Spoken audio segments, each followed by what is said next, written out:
नमस्कार मेरे प्यारे साथियों, मैं Brijesh Kumar YouTube channel yes G के लर्निंग पर आप सभी लोगों का मोस्ट वेलकम करता हूं।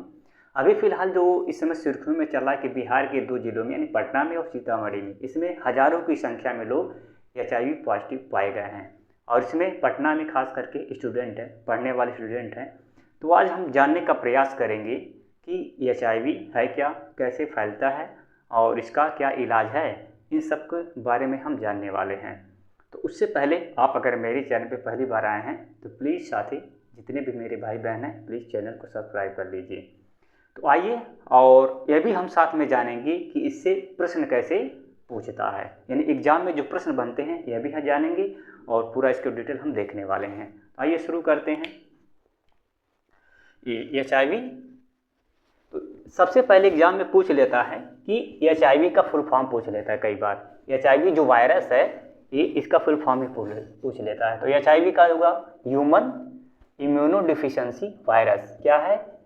ह्यूमन इम्यूनोडिफिशियंसी वायरस, इसका फुल फॉर्म होता है HIV का। और यह वायरस लिखा है तो वायरस से ही फैलता है। यहाँ पे क्लियरली वायरस लिखा है। कई बार ये पूछता है कि वायरस किससे HIV कैसे फैलता है, तो ये वायरस से फैलता है। कैसे फैलता है? वायरस से। ठीक है, यानी वायरस जनित बीमारी है। अब एग्जाम में यह भी कई बार पूछता है कि AIDS एड्स का फुल फॉर्म। एड्स का फुल फॉर्म बहुत बार पूछ चुका है। तो इसका जो फुल फॉर्म होता है एक्वायर्ड इम्यूनोडिफिशियंसी सिंड्रोम। ध्यान दीजिए क्या होता है? Acquired immunodeficiency syndrome. ठीक है, आइए आगे बढ़ते हैं। और इसमें जो प्रश्न पूछता है कि 1 दिसंबर को क्या मनाया जाता है? 1 दिसंबर को विश्व एड्स दिवस मनाया जाता है। क्या मनाया जाता है? 1 दिसंबर को विश्व एड्स दिवस। लोगों को इसके बारे में जागरूक करने के लिए ये 1 दिसंबर को विश्व एड्स दिवस मनाया जाता है, इसके बारे में बताने के लिए, अवेयरनेस के लिए। आइए और देखते हैं। तो ये ध्यान रखिएगा 1 दिसंबर को विश्व एड्स दिवस मनाया जाता है। अब हम बात कर लेते हैं कि कैसे फैलता है। जो एड्स है वो कैसे फैलता है। हाँ, थोड़ा सा और इसको हम देख लेते हैं। जो HIV वायरस है ना, हमारे जो शरीर में जो इससे संक्रमित होते हैं, चाहे मेल हो या फीमेल हो, जो HIV वायरस ये बॉडी में एंट्री करता है। उसके बाद ये धीरे धीरे क्या करता है? प्रतिरोधक क्षमता शरीर को कम करना शुरू कर देता है। जो हमारा इम्यूनो सिस्टम है उसको वीक करना वो शुरू कर देता है, कमज़ोर करना शुरू कर देता है। जब वो कमज़ोर करना शुरू कर देता है तो वही एड्स के रूप में आ जाता है। इसको जब एक प्रतिरोधक क्षमता जो है इसको कम करना शुरू कर देता है धीरे धीरे, तो उसी को हम कहते हैं एड्स, यानी एक्वायर्ड इम्यूनोडिफिशियंसी सिंड्रोम। अब इसमें देखेंगे ये HIV कैसे फैलता है। HIV कैसे फैलता है तो ये यहाँ पे 5 कारणों से फैलता है। सबसे जो प्रमुख कारण है आप जानते होंगे, इसमें पहला जो कारण है असुरक्षित यौन संबंध। मान लीजिए कोई मेल या फीमेल है तो एक को किसी को संक्रमित है, एक किसी को HIV वायरस से संक्रमित है, तो दूसरा इनसे अगर फिजिकली रिलेशनशिप बनाते हैं तो उनको भी हो जाएगा। ठीक है ना। तो ये मैक्सिमम जो फैलता है असुरक्षित यौन संबंध। जो भी इनसे अगर एक चाहे मेल या फीमेल कोई भी अगर संक्रमित है, जो रिलेशनशिप बनाएंगे वो भी बीमारी हो जाएगा एड्स का। पहला हो गया। दूसरा, इसमें संक्रमित खून चढ़ाने से।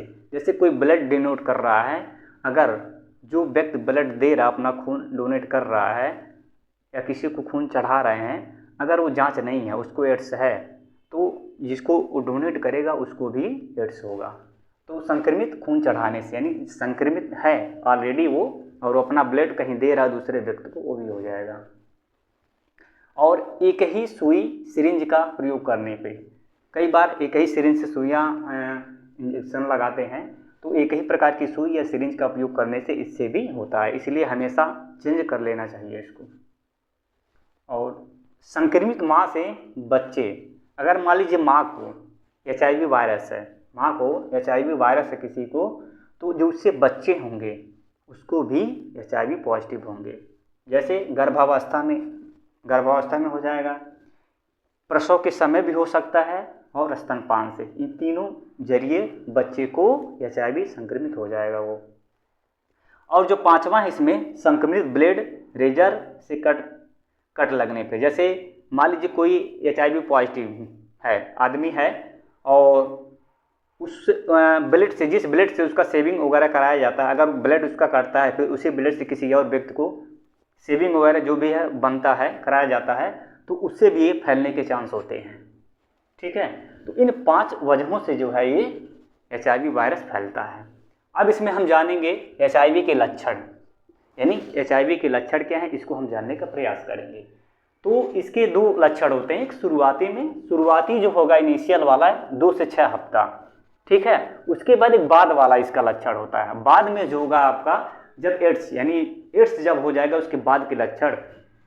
तो सबसे पहले शुरुआती वाला देख लेते हैं। जब शुरुआती जो आदमी, मेल या फीमेल जो भी हैं, जब संक्रमित हो जाएंगे, जब वायरस हो जाएगा, पॉजिटिव उनको निकल जाता है, तो सबसे पहले 2 से 6 हफ्तों में बुखार होगा, गले में दर्द, जो इनिशियली लक्षण है, बुखार होगा, गले में दर्द होगा, सिर दर्द, थकान और शरीर पर दाने पड़ेंगे।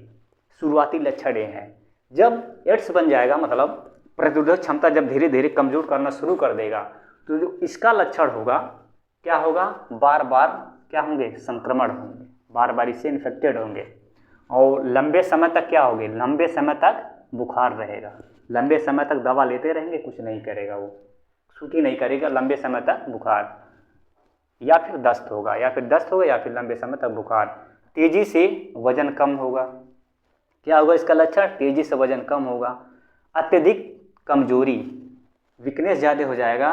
त्वचा व मुंह में घाव, यानी त्वचा, स्किन में या फिर मुंह में और घाव बनना शुरू हो जाएगा। फिर रात को पसीना आना, रात को क्या आएगा, पसीना आएगा। ये सभी लक्षण ये बाद वाले होंगे। जब धीरे धीरे क्या करता है, धीरे धीरे शरीर को प्रतिरोधक क्षमता कम करता है, जो शरीर के अंदर सेल है उसको कम कर देता है और लास्ट में आदमी मर जाता है। तो अब देख लेते हैं इससे HIV के बचाव क्या है, इसका उपाय क्या है। तो सबसे पहले क्या कोई इसका इलाज है, ये एड्स एक लाइलाज बीमारी है। जो HIV वायरस है एक, इसका पूरे ब्रह्मांड में परमानेंट कोई दवा नहीं बना है, न कोई इसका वैक्सीन बना, न कोई दवा है। ये लाइलाज बीमारी है, जिसको हो गया, अगर पॉजिटिव पाया गया, मेल हो या फीमेल, उसको मरना तय है, इससे बच नहीं सकते। और ऐसे बहुत बुरी मौत मारता है ये, धीरे धीरे शरीर को प्रतिरोधक क्षमता कम करेगा और लास्ट में आदमी मर जाता है। हाँ, दवा लेने से कुछ दिन ज़्यादा जिंदा आदमी रह सकता है, ठीक है ना। अगर दवा ले रेगुलर तो थोड़ा दिन वो सर्वाइव कर लेगा, जिंदा रह जाएगा, लेकिन मरना तय है। तो इसका पूरे ब्रह्मांड, पूरी दुनिया में कोई न दवा है, न कोई वैक्सीन है। हाँ, दवा है, थोड़ा वो रेगुलर लेना पड़ता है, हाँ, कुछ दिन जिंदा रह सकते हैं, बस यही उपाय है। तो इसका जो सबसे बड़ा उपाय है, अवेयरनेस है, जागरूकता है, आपकी समझदारी है। तो देखिए यहाँ पे, तो पहला जो उपाय है, हर यौन संबंध में कंडोम का प्रयोग करना। जब भी मान लीजिए किसी पार्टनर से, मेल या फीमेल, रिलेशनशिप बना रहे हैं, तो आपको उसमें कंडोम का यूज करना है। कई बार क्या है ना कि लोग जो है जूस में होश खो देते हैं, यानी क्षणिक सुख प्राप्त के लिए ना आपको गलती नहीं करना, अपना दिमाग होश में रखना है और ये जो सेफ्टी है, प्रोटेक्शन है, उसको फॉलो करना है। जोश में होश नहीं खोना है, नहीं तो क्षणिक सुख के लिए पूरा जीवन भर रोना पड़ेगा। तो ध्यान रखना है इसमें। दूसरा, सुरक्षित और जांचा हुआ खून। जैसे मान लीजिए किसी को ब्लड चढ़ाना है, खून, तो जांचा हुआ ब्लड सही है कि नहीं, और सुरक्षित होना चाहिए। इसके बाद नई साफ सिरिंजेज का प्रयोग करना। जो सिरिंज है, नीडल्स हैं, वो बिल्कुल नई होना चाहिए और साफ़ सुथरा होना चाहिए। रेजर ब्लेड साझा न करें, कुछ लोग शेयर कर देते हैं दूसरे से, साझा नहीं करना चाहिए। अगर मान लीजिए किसी को है, पॉजिटिव है, वो अपना रेजर ब्लेड दूसरे को दे देगा तो उसको भी हो जाएगा, तो इसलिए शेयर नहीं करना है। और एक ART थेरेपी होता है, इसको करने से कुछ कंट्रोल हो जाता है। तो सबसे बड़ा जो इसका बचाव उपाय है, आपकी समझदारी है, आपको परहेज़ करना है, अकल से, दिमाग से काम लेना है, ज़्यादा एक्साइटमेंट नहीं होना है, और जितना ये चीज़ है बताएं हमने उसको फॉलो करना है। अगर ये चीज़ आप फॉलो करते हैं तो बच जाएंगे। और एक से ज़्यादा जो पार्टनर के साथ अपना फिजिकल रिलेशन बनाते हैं, ये सब प्रोटेक्शन हमेशा ये सब यूज करिए। अगर करते हैं तो न करिए तो बेहतर है। और ख़ास करके जो लड़के हैं, जैसे पटना में जो पाया गया है, उसमें एक स्टूडेंट ही है, वो सेक्स वर्कर के कांटेक्ट में गया और प्रोटेक्शन नहीं यूज किया होगा, वो पहले से ही संक्रमित थी। तो अगर सेक्स वर्कर के पास कोशिश करें सब न जाएं। आप कंट्रोल में रखें, संयम में रखें, और संयम ही इसका सबसे बड़ा उपाय बचाव है। तो आज के लिए इतना ही फ्रेंड्स, मिलते हैं नेक्स्ट वीडियो में।